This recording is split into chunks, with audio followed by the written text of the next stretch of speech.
Yeah, good morning, good afternoon, and good evening, depending on whenever you are watching us from. It's another edition of Politics on the Street.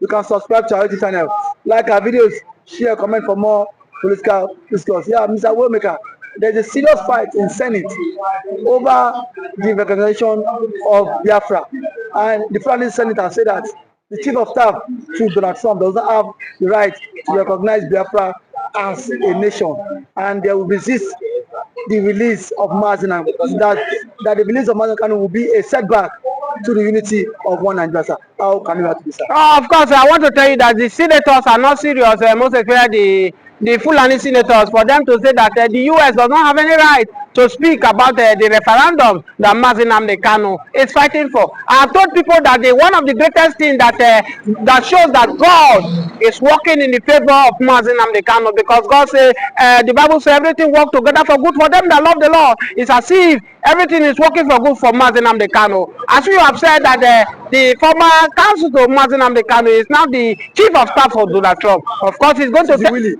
yes, he's going to tender more evidence how Nigerians are maltreating Nnamdi Kanu, and the whole world has seen it. You see, the last time they brought Nnamdi Kanu to court, how he was vibrating. Because one will say that why will Nigeria call the appeal court have nullified as asked Nigeria to set Nnamdi Kanu free, and yet the Nigerian government, federal government, refused to do the needful, even when they don't have evidence to back their claim up about the treason offense they label against Nnamdi Kanu. So one will say the senators who are keep saying that America, whether they hate Donald Trump or like Donald Trump want to step in today to allow Nnamdi Kanu to be free. I want to tell you that Nigeria does not have the power to stop Donald Trump. Forget about that. Nigeria is a sovereignty of its own, but America president is the president of the whole world. Look at what he has told Ukraine right now, that every penny that Joe Biden have given to Russia should ready to Ukraine, that Ukraine are going to pay that money back, because that is a taxpayer money. America is not like Nigeria, lawless country whereby we don't respect about the taxpayer of the masses, whereby our politicians move the taxpayer money, they use it what they like.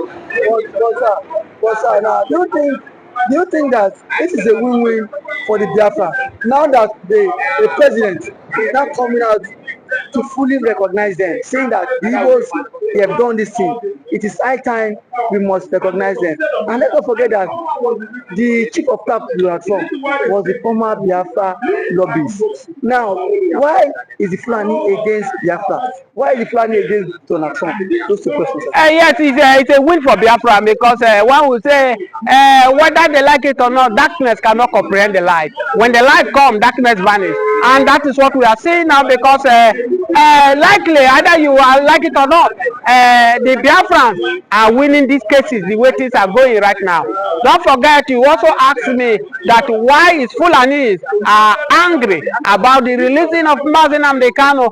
Fulanis don't want Nnamdi Kanu to come out, because they feel that Nnamdi Kanu is the one that is revealing their secrets, exposing their secrets. Even to a large extent whereby before he was being kidnapped, I accused the former President Buhari is dead. The former president is not alive. And I was thinking that if truly that the President Buhari is alive, they will have sued Nnamdi Kanu. That will have been the first thing they will have sued Nnamdi Kanu.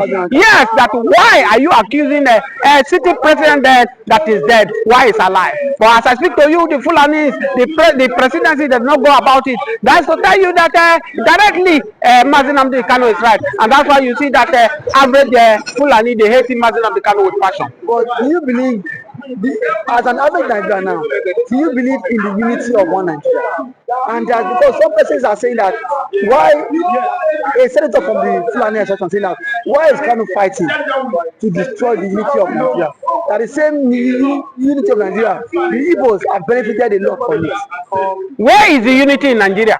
After the World War, after the Biafra War, where Igbos suffer, a lot of people were killed during that Biafra.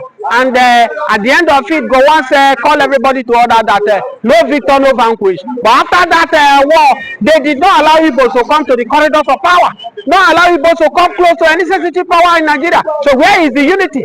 Why has Igbo have benefited from Nigeria? Igbo have never benefited. Rather, Igbo contribute more to Nigeria development. Go to any region in Nigeria, anywhere you see Igbo go there, they develop the society, they develop the community. So how is the unity? Just of past week here, where we saw where Igbo region was misaligned again, whereby they did not, no single project was allocated to the southeast. Is that fair? Is that fair to Igbo? They have been marginalized for too much, and that's why Nnamdi Kanu is saying that Biafra must come.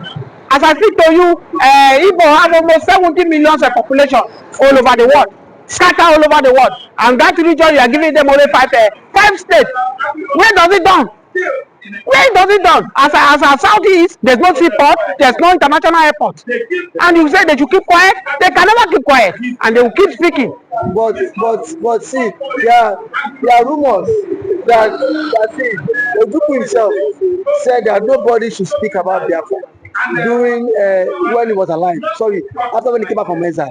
We don't know how true that story is. That as reported that that was one of the letter Bianca wrote to the French government, that anything that has to do with Biafra is dead, and nothing and then nobody should speak about Biafra. Are you of that view too? If Ojukwu said that nobody should talk about Biafra, Ojukwu is gone. Is Ojukwu alive? The answer is no. So does Ojukwu know what the average Igbo is facing now? Ojukwu is now in the land of the spirit. Ojukwu is gone. So every Nigeria has right. If you are from Yoruba, you have the right to agitate. If you are not pleased with the way everything is going, many Yorubas now today, despite Tinubu is the president from Yoruba, they are not happy because they cannot feed. That's why you see many Yorubas, they are selling their family house to Japan, go to UK, to travel to all around the world. Who is happy with this government? Selling their family land. Don't you see what transpired in the general election whereby Tinubu lost woefully in Lagos State? It's as a result of many Yorubas have sold their family house. It is indigene, non-indigene that are whole house in Lagos State. And that's why I say, if election comes today, free and fair election in Lagos State, Yoruba man cannot win election in because they have sold their right. They have sold their property, their forefathers are left for them to non-indigene. And that's why you see in community where you are interviewing me today now, if you take your statistics, you see non-indigene is more than the indigene in this area. Because everywhere in Lagos. So what are we saying about? Nobody is happy. So Ojukwu should be left aside. Ojukwu is dead. If truly Bianca Ojukwu said that, I think it's being manipulated. It's being used by the federal government. She's being manipulated, being used by the federal government. Because he cannot say that the husband said that nobody should talk about the divide of Nigeria. Where is the Ojukwu? Let me come and use his mouth to come and tell the Biafra. That's before I let you go. Do you believe in the ideology of Biafra? And then, do you believe in the ideology of Biafra? You are from the middle belt. Do you believe in the ideology of Biafra? And do you believe? And then why are you very optimistic that one Nigeria will be divided? If you're asking me about whether I believe the ideology of Biafra, I'm not an Igbo man. But all I want to say is that the Bible says the foundation is being destroyed. What can the righteous do? The righteous will destroy the foundation and rebuild the foundation again. But as we speak now, Nigerian government are building on faulty foundation, which it cannot stand. That's why the little Tinubu is doing. It's not seen because it's building in a faulty foundation. Okay, so that is why I'm in opinion that Nigeria should be restructured. Nigeria should be divided. I said it before the general election. Whether Obi win, whether Atiku win, whether Tinubu win, that is now the president. Except they do these two things, they cannot see the light of the day. They cannot do anything different. And those two things is either restructure Nigeria. Nigeria can still be one, and every region control their resources, their security. With that, everybody will be up and doing. It's not like the one we have now, where monkey they walk, babu they chop. Most of the states in the north are not productive. They wait until the ending of the month, whatever the south accumulate here, they go to Abuja, they will share it. And that's why you see that average Nigeria now are suffering barely in Nigeria. So if you don't want to restructure the country, divide Nigeria, let everybody go. I came from Middle Belt and I'm proud of where I come from. I can tell you that Middle Belt, we have what it takes to survive on our own. If we are on our own, the Fulani bandits will not come into our country and begin to kill us. Look at the way they kill in Benue. Look at the way they kill in Plateau State. They kill in different places. Am I happy about that? The answer is no. But as it is, we are powerless because the federal government are in the control of the security. So for me, asking me that whether I believe the ideology of Biafra, I might not believe on the ideology, but what I believe that Nigeria should be restructured or Nigeria should be divided and let everybody go on their separate way. Thank you so much for that wonderful submission. Thank you, sir. Thank you. Aisha Yusufu has tasked Imo State Governor, Enugu State Governor, Anambra State Governors. Stop blaming government. You are the CEO of your state. You are the executive governor. Now, since you go to Abuja to collect money, then take responsibility for the insecurity in your state. What do you have to say about it? Now, thank you for that wonderful question. I think being the governor of the state, you have every power for you to make sure that you get security votes from the federal government. By so doing so, what are the governors doing with this money? Stop coming out to tell the people that there is insecurity in my state and that unknown government have been killing. The government need to take action and put an end to all this and stop apportioning blames. The people you are apportioning blames to are the people who their lives and properties are entrusted in your hand as the chief security officer of the state. So for a governor to come and start telling people that there is insecurity in my state, I think to me the governor need to stand up and then act now, because every now and then allocation is being shared for you, security vote is being given to you, and you have the mandate. The primary function of government is to protect life and property. Yes. So if you cannot protect life and property, then why are you the governor? But some have said that the governors have no power over the military. That it's only the president as the commander-in-chief of the armed forces. What do you have to say about that? The governor does not have power over the military. That is true. But see, the question is that can the governor summon military chiefs in their states, the division's commander, to sit and dialogue for a way forward? The answer is yes. So if we can do that, so indirectly it's still have power over the military. Now when it calls for security meeting, don't these guys attend in his various place? They do. So the president should not come and say that he does not have the governor should not come and say he does not have power. We still have killings in Imo State, Enugu State, and some other states. For how long can we continue in this path? The people are scared of their lives. The people cannot even access government, access those who they claim to be what? Electorate. We cannot access people that give us the mandate. So how long can they continue like this? So I think the government of these states on their own, they need to up their games. You must up your games as a governor if you don't want to be sacked come 2027.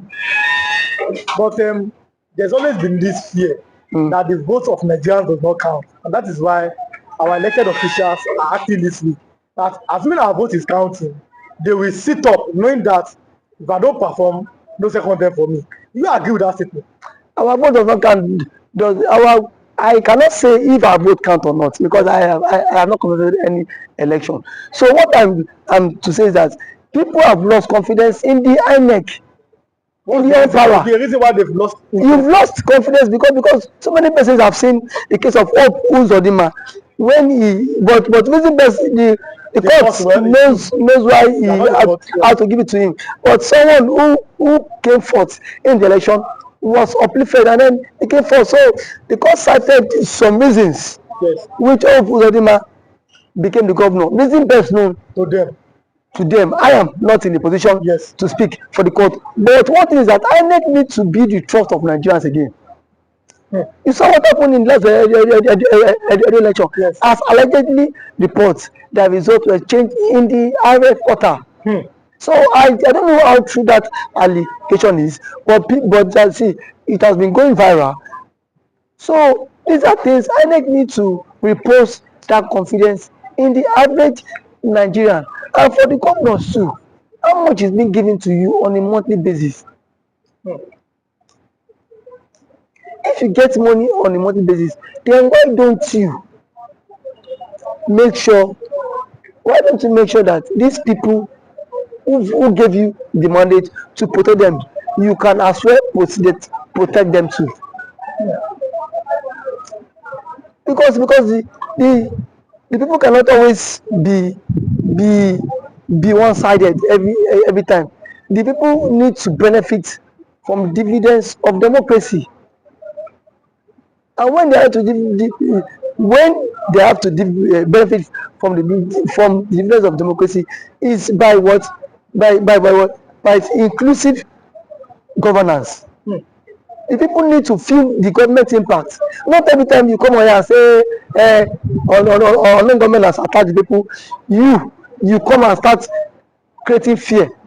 These governments are even creating fear in the life of the ordinary man. We've seen the governor of Enugu State who has declared that Monday is no longer a sit-at-home in Enugu State. People are saying that you are seeing that as because you're the governor. Can you come and secure our lives? I mean, the other people, because you see this sit-at-home every Monday. Some are doing it maybe out of respect for Nnamdi Kanu, but some are doing it out of fear. It is two ways. People are telling the governor, please find a way to secure that. Police cannot be everywhere. What do you think? Because sit at home every Monday, it might be affecting the economic activities in the southeast. What do you think that the governor can do, or the governors in the southeast can do? Thank you very much. I think sit at home every Monday is a commensurate to honor the Mazi Nnamdi Kanu, who has been in incarceration for 4 years now and still counting. But what I want to say is that when there is a conflict in the land, the president himself needs to address this issue of Kanu. Let Kanu issue be settled out of court. If what Kanu is the son of the president, as a son, you can go, you can have a different view or different ideology and philosophy from what your father had. But why can't you, as a father, have you reached out to Kanu himself? And what I felt that the president ought to have done was, why Kanu was in decision, go and meet, let them bring Kanu to you, DSS. Sit down with Kanu, have a round table discussion with him. But do you think that's possible? Because we saw Buhari, he could not Buhari is different. See, so, these are two different people. Yes. If you want the security apparatus cannot be everywhere, and these guys are what? Overstretched. Yes. These guys are also overstretched. So the president is the father of the nation. Yes. Since the president is the father of the nation, he should at least reach out to this guy, even to the Ohanes in Igbo. Whenever he will want to invite some Igbo politicians and some Igbo stakeholders to sit on a round table and discuss with Kanu. You have conditions, give him your conditions. Send it to him. Because you see, this is the only way this thing about marginalization can stop. And the truth of our matter is that the Igbos are heavily marginalized in the country. And that is what, and that has breed a whole lot. But do you think that giving them an opportunity, or yes, that's an opportunity, or finding a way, a consensus? In 1999, Nigeria had a consensus on making a Yoruba man a president. In 2007, Nigeria had another consensus to make another man to be president. Do you think that Nigeria finding a way or making a consensus to make an Igbo man the president is going to make that marginalization or the agitations go down in the south? Making an Igbo man be the president would at least work to some extent. It will help this issue of marginalization reduce a very long way, because if the Igbo man is the president, Peter Obi, you will not watch Peter Obi allowing Nnamdi Kanu to languish in detention, even if, because yes, that is his brother from his tribe. They are from same tribe. No, so why was Tinubu released? It was let's go. Yes. So to some extent, it will help a long way. And as an Igbo man, he will speak in the language that the Igbos. Now I am one of the sons. Yes. You don't have any right to agitate. Yes. So that will help them. It will go a very long way for them too. So I'm letting you go. I think we have like 1 minute. Okay. Now, South Eastern Governors Forum. What should be their next step? Southeastern Governor Forum should at least make moves to meet with the president. Yes. To put an end to all this. That is the only way. Because if there's no end to all this, all we hear is killing. And then we are not in support of all this killing. It is not good for the future of the country. It's not good for the future of the country. Okay. Thanks for coming. Thank you for having me.